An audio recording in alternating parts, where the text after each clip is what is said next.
Thank you, Eric.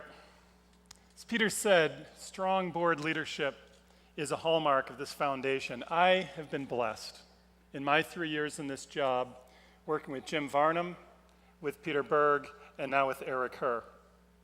You can imagine, Eric is already sharpening our thinking.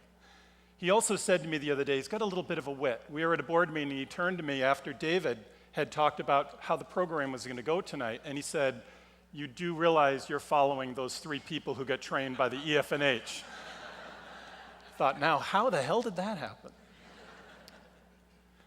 A word about Peter Berg.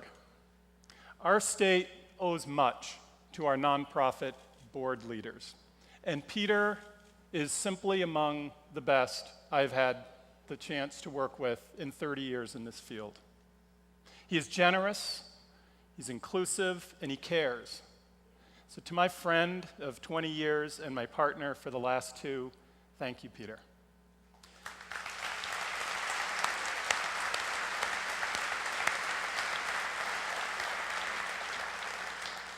And to all our directors, our regional advisors, past and present, my deepest gratitude. Our performance is a credit to you, as is the performance of nonprofits all across the state, a credit to our citizen governors.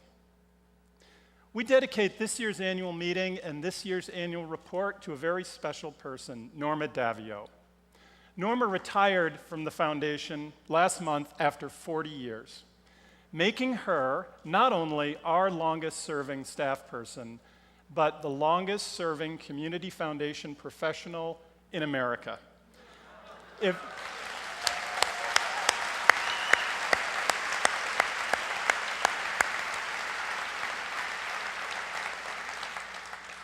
So if someone you know has earned a scholarship from us in the last generation or 2 or 3, you have Norma partially to thank. And if you've met her, you know why we all already miss her. So please recognize Norma and all of the foundation staff, this enormously talented group of 40 professionals that I get to spend my days with. Gang, stand up, raise your hands wherever you are.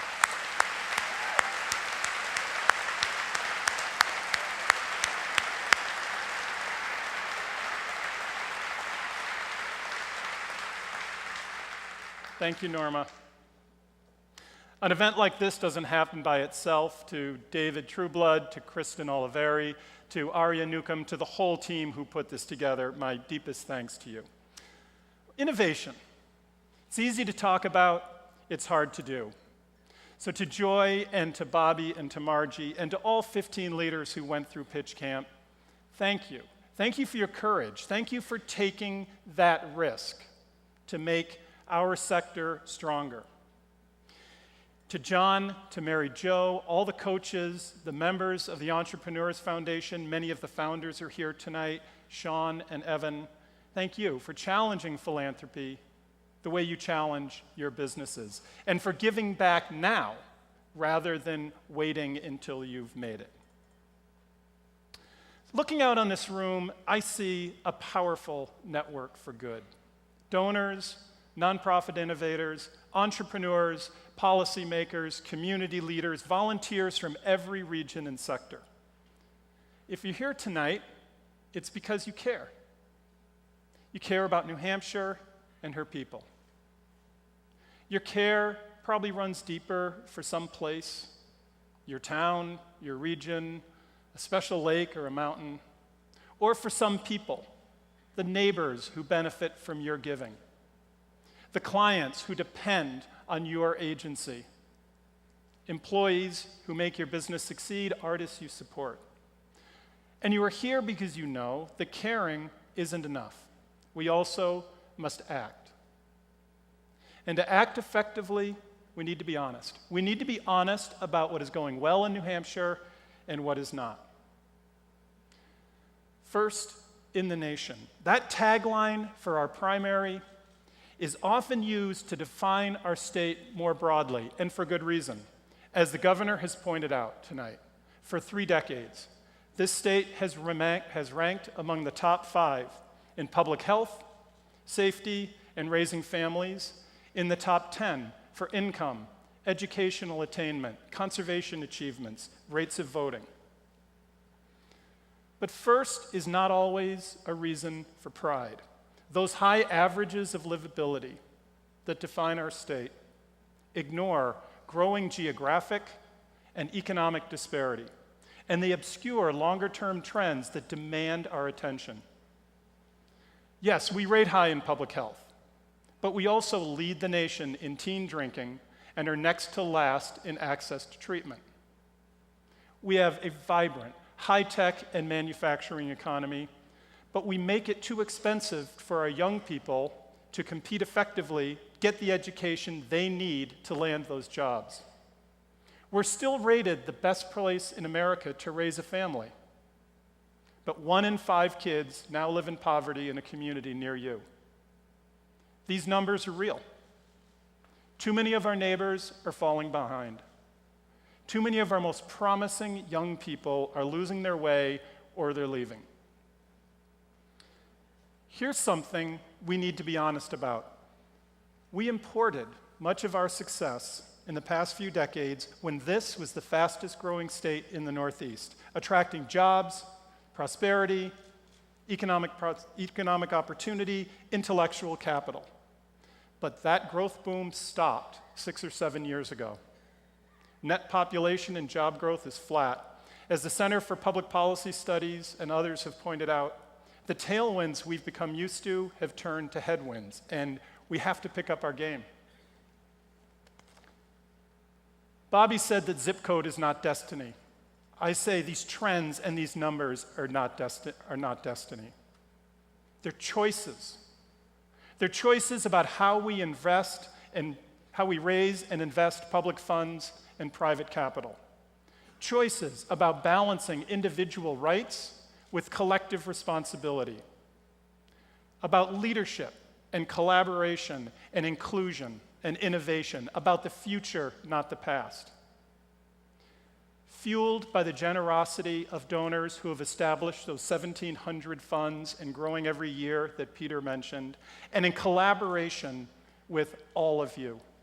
This foundation chooses to address these trends head-on, to lower teen drinking and drug use, to raise the number of New Hampshire students educated in the STEM fields, to empower the North Country to make the most of its rich natural and human resources, to give low-income residents a better voice in their communities, to drive innovation and collaboration. These choices and thousands of others are guided by a clear vision, a vision of what our state must and will become. This vision is yours. It grew from my conversations with you, our board members, our staff members, what you have told us in so many ways. Here it is. This foundation envisions strong, just, and resilient communities where all residents have access to quality health care, food, housing, and other critical needs. Where students of all ages improve their lives through education and job training. Where significant environmental assets are permanently protected and available for public use. Where arts and culture organizations preserve our heritage, celebrate self-expression, and foster appreciation of diversity. Where economic opportunity is available to all.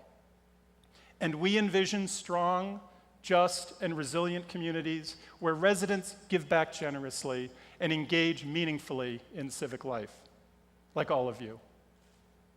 We're bringing this vision to life with every grant, every scholarship, every collaboration. It's almost impossible to summarize the breadth and depth of what this foundation gets done. Someday I'll learn to do it in 3 minutes, but I'm going to have to go to pitch camp for a long time to get there. Numbers are one way. As you heard from Peter, ours are very good.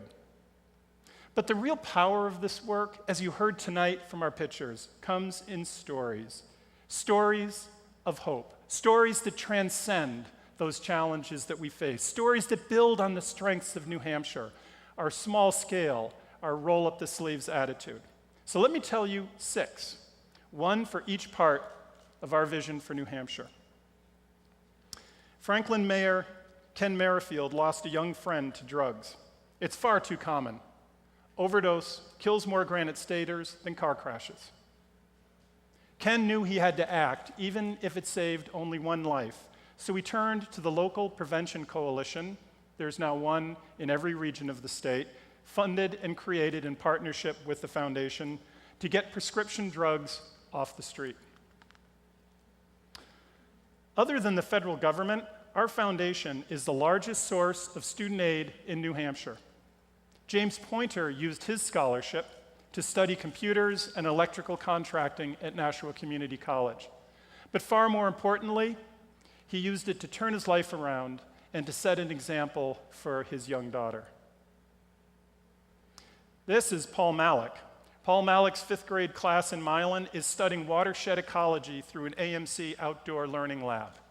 Now, if you know your New Hampshire geography, Milan is north of Berlin. Milan is in an area of stunning natural beauty. Paul's learning from this. You can do a lot more outside instead of just watching TV all day. The Neil and Louise Tillotson Fund supports programs like this to encourage North Country students to recognize the rich heritage around them, to forge their students here, to forge their futures here. Arts and culture groups celebrate beauty in painting, in theater, in music, in dance, but they also illuminate our heritage, even when it's far from beautiful. Vernice Jackson leads the effort to build an African burying ground memorial in Portsmouth, where former slaves were interred. As Vernice says, they were taken from their homes in Africa to build ours.